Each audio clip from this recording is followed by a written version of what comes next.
Only a very small percentage of business owners and entrepreneurs ever manage to figure out the key to marketing success and the secrets that'll allow them to reach more people, build a massive audience of loyal fans, or create million-dollar generating campaigns. And the biggest mistake that stops them from getting there is they don't have a clear strategy or plan for how to do it. But the real tragedy here isn't just that they end up wasting a ton of time and money and energy on things that'll never work, but rather that they get frustrated and overwhelmed and end up giving up on marketing way too soon before it ever had a chance to really pay off and for them to experience just how powerful a truly effective marketing campaign can be. And not just for the business owner or the marketer or the person who created it, but also for the thousands of people that you could potentially reach and impact, even if in just some small way. Fortunately, the solution to not having a plan is to have a plan. But not just any old plan picked randomly out of a textbook from 30 years ago will do. No, my friend, you need a modern plan. A plan that's been battle tested and one that'll actually work in the real world, and one that you can apply to any business, in any market, in any industry.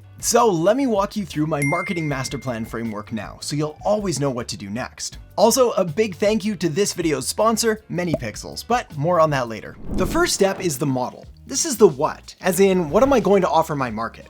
Your goal here is to create the perfect offer for the perfect price to maximize both profit and client satisfaction. Next is market. This is the who, as in, who is your ideal customer avatar or perfect target market? Then comes the message. This is the why. Like, why are they going to care? And what are their miracles and miseries? Which are the words I use to describe their fears, their pains, their problems, and their frustrations, their miseries, as well as their goals, their dreams, their wants, and their desires, their miracles. Next comes media. This is the where and when. So where are they present and active online and offline? And what type of media, like text or audio or video, are you going to use to reach them? Also, when and how often will you post or create content? After that is the machine. This is the how part of the formula and is about creating a marketing funnel or customer journey. So how are you going to guide them through the sales process to become a customer? Lastly comes metrics. This is where you identify the things you need to track in order to know whether you are successful or not. So what are the metrics and analytics that you're going to track and measure along the way to help make sure that you're always moving in the right direction? With this strategy in place, your chances of success go up 100 times, maybe even more. This is because it makes sure that you're doing the right things in the right place for the right people and at the right time. So this is clearly important, vital even. But there's another mistake that most business owners and entrepreneurs and even marketers are making right now that's costing them dearly. And that is failing to prioritize or even understand the importance of branding and really making an effort to build a solid brand right now. Marketing and marketers, well, they tend to fall into one of two very different camps. In the red corner, we have the direct response marketer. They're all about that instant response by trying to get someone to take an immediate and specific and measurable action. Typical direct response marketing tactics are things like running a Facebook ad or a Google ad, getting someone to buy now, or download some kind of a lead magnet in exchange for their email address or contact information. Direct response marketing is incredibly important because it helps to make sure that the dollars spent on marketing are actually delivering what they're supposed to, which is a tangible and results-driven campaign, accountable marketing where you put in $1 and get $1 or $2 or $5 or $10 back out. The problem though, as I'll speak on in just a minute, is that there's often too much of a focus on those short-term results, rather on those long-term potential rewards. So the opposite of the direct response marketer is found in the blue corner with the brand awareness marketer. Brand awareness marketing is all about doing, well, pretty much exactly what it sounds like, creating more brand awareness, reaching more people, and increasing name recognition among your target market. But there's also a subgroup of the brand awareness marketer, which I call the unintentional brand awareness marketer. And these people are scary. If, for example, you've ever hired a marketing agency or a marketing consultant to do your marketing for you and the results have been anything less than acceptable, you've probably fallen victim to the unintentional brand awareness marketer. These are the kind of people whose goal is to get likes and comments and shares and to grow your following with no real plan in place on how they're going to monetize this or actually deliver marketing that gets more than just a couple happy smiley faces. So they waste their time, they spend your money, and they build a road that goes to nowhere. Now, in the past, my preference has fallen pretty squarely in the direct response marketing camp. Those are my people. The ones that prioritize accountable marketing and make an effort to track what's working and what's not every step of the way. But the times, well, they are a-changin'. And we're entering a period in digital marketing where brand awareness and brand recognition is starting to become not just more important, but possibly even one of the most important elements to your long-term success. Now, this is due to a number of different changes, like when Apple introduced iOS 14 and essentially decimated Facebook's ability to do tracking. And Facebook even went so far as to blame Apple for them potentially losing up to $10 billion. But this is really just the tip of the iceberg. As different advertising networks and social media platforms try to grapple with these changing privacy policies, GDPR, and the end of tracking pixels and cookies as we know them. But there are two things that you can do to offset and maybe even prevent this entirely. The first is to build a brand that people know, like, and trust, and a brand that people are willing to search for by name rather than by industry. For example, brands like Nike, Apple, and Tesla all have their names as their highest searched for terms, whereas unknown brands would have to compete for terms like shoes or computers or electric cars. Well, Nike, Apple, and Tesla bypass all of this when people look them up directly. Even my name, Adam Erhart, has seen year-over-year growth since focusing more on the brand and less on direct response marketing tactics. Now, I firmly and strongly believe that direct response marketing will always have a place in the marketing world.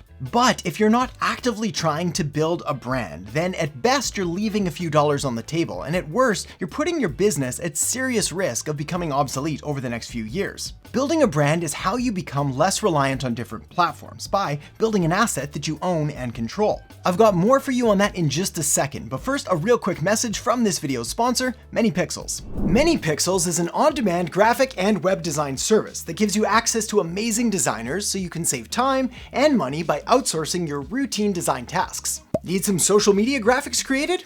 Done. How about display ads? You got it. Looking for a poster, a banner, or a landing page?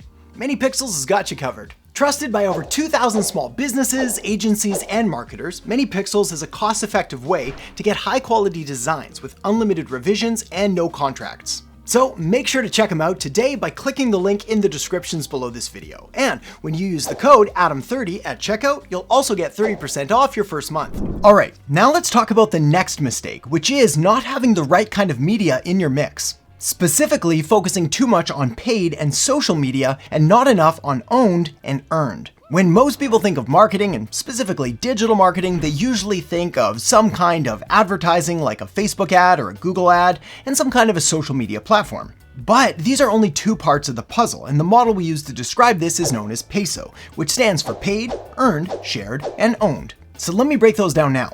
Paid media is, wait for it, anything that you pay for. So think of banner ads or display ads or social media ads or PPC, pay-per-click ads, or basically any kind of advertising. Advertising is pretty much always going to exist because all it really involves is giving someone money for access and distribution to their audience. Now, this is a fantastic way to quickly accelerate your message and get in front of new potential customers and clients for your business, but there are some drawbacks. Specifically, when the ad dollars stop flowing, so does your reach, meaning that you gotta keep paying if you want them to keep showing your stuff. Plus, as we've seen, it's only getting more competitive and therefore more expensive, especially on the big players like Facebook and Instagram and Google and YouTube and LinkedIn. Okay, next is earned media. Earned media is any kind of attention that you're getting through relationships or through word of mouth or through your network. This is where really investing in your product and in your service and in your network and in building solid relationships and providing good quality service and all of that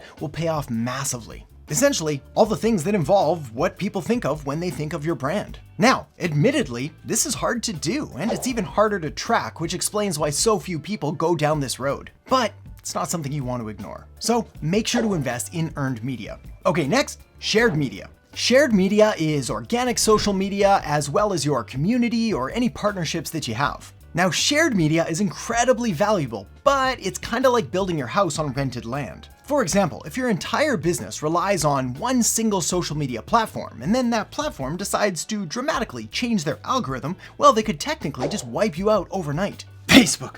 And that's terrifying, which is why the next thing you want to focus on is owned media. Owned media is by far my personal favorite, and the one area that I truly believe you need to invest most of your time and energy and money towards building. These are things like your website and your podcast, and most importantly of all, your email list. Essentially, it's anything that provides you with a direct connection to your customers without some third party getting in the way and messing everything up. This is why my goal with pretty much every business that I've ever started or been a part of, or every client that I've consulted, every student that I've ever taught, has always been to try to build up their own media as quickly and efficiently as possible.